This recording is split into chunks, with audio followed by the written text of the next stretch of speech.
تو دوسری خصوصیت ابراہیم کی یہ تھی کہ اللہ سے طلب کرتے تھے. اسی لیے نمرود نے کیا کیا؟ منجنیق سے آگ میں پھینکا. تو کہتے ہیں جبرائیل نازل ہوا، فتلقاہ جبرائیل فی الہوا، ہوا میں جبرائیل نے ابراہیم سے ملاقات کی. ہل لک من حاجت، آپ کی کوئی حاجت ہے؟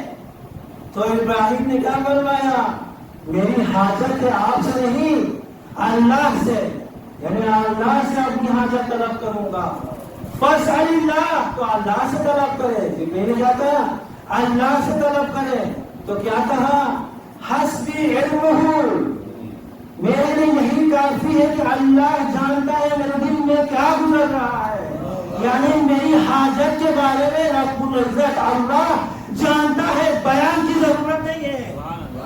اسی لیے جب آگ میں پھینک دیا، آتش میں پھینک دیا، اللہ نے اس آتش نمرود کو گل گلزار بنا دیا. ابراہیم کے لیے آتش کو گل گلزار بنا دیا، گلستان بنایا. کیوں؟ اللہ پر توکل تھا.